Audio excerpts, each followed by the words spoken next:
दोस्तों Singapore Asia की एक ऐसी ड्रीम कंट्री है जिसका साइज इतना छोटा है कि आप सिर्फ 1 घंटे के अंदर कार से सिंगापुर के एक से दूसरे कोने तक पहुंच सकते हो। वह दिन था 1965 का जब सिंगापुर दुनिया का सबसे बड़ा स्लम था। इनके पास ना तो कोई नेचुरल रिसोर्सेज थे और ना इंडस्ट्रीज थी, यहाँ तक कि पानी भी इंपोर्ट करके पीना पड़ता था। सिंगापुर उन सारी डिफिकल्टीज को फेस कर रहा था जिससे हर रोज और भी गरीब बनता जा रहा था। लेकिन आज वही सिंगापुर दुनिया के सबसे अमीर देशों में से एक बन चुका है, इतना अमीर कि यहाँ का हर छठा आदमी करोड़पति है।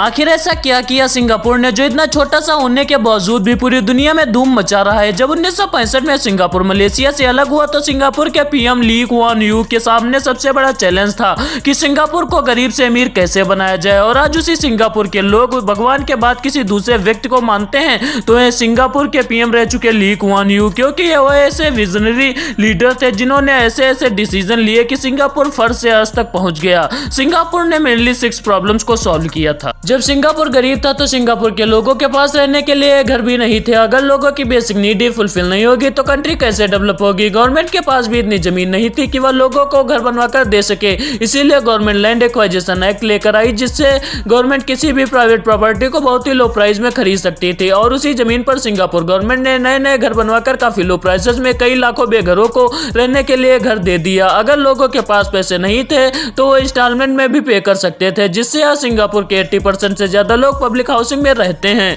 और यहाँ के लोगों को जॉब देने के लिए सिंगापुर के पास कोई नेचुरल रिसोर्सेज तो थे नहीं। अब सिंगापुर के लोगों को जॉब तभी मिलेगी जब दुनिया भर की कंपनी सिंगापुर में आकर बिजनेस करेंगे। इसीलिए सिंगापुर की गवर्नमेंट ने यहाँ बिजनेस करना इतना इजी कर दिया कि एक ही दिन में आपकी कंपनी रजिस्टर होकर चालू भी हो जाएगी। हर कोई बड़ी आसानी से ही बिजनेस कर सकता है, जिससे आज Singapore easiest country of the doing business में दूसरे नंबर पर आता है। सिंगापुर के पास नेचुरल रिसोर्सेज तो थे नहीं, लेकिन उसकी जियोग्राफिकल लोकेशन ऐसी थी जिससे उसे सबसे ज्यादा प्रॉफिट हुआ, क्योंकि सिंगापुर एक ऐसा आइसलैंड है जो एशिया और यूरोप के बीच में है। कोई भी बिजनेस समुद्र के रास्ते से होगा तो सीधे सिंगापुर होकर निकलता है, जिससे सिंगापुर की कंपनी है इसका रिलीजन हब बन चुका है। कोई कंट्री तब तक प्रोग्रेस नहीं कर सकती जब तक उस कंट्री में करप्शन होता रहेगा, और इसी करप्शन को खत्म करने के लिए सिंगापुर की गवर्नमेंट ने लोगों के लिए कॉम्पिटिटिव कंपनसेशन की स्कीम लेकर आई, जिससे सिंगापुर में पॉलिटिशियन से लेकर गवर्नमेंट तक जॉब करने वालों की सैलरी वहां के टॉप प्राइवेट कंपनी के टॉप मोस्ट लोगों के बराबर होती है।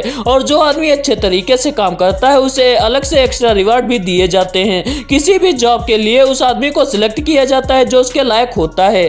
सिंगापुर को पता है कि दुनिया भर का अट्रैक्शन अपनी तरफ लाने के लिए टूरिज्म को तो बढ़ाना काफी जरूरी है, इसीलिए वहाँ ऐसे स्काईस्क्रैपर्स और पार्क्स बनाए गए हैं जिससे जब भी कोई बाहर घूमने को सोचेगा तो एक बार तो सिंगापुर जरूर जाना चाहेगा। और जब करोड़ों लोग सिंगापुर आएंगे तो सिंगापुर तो अमीर हो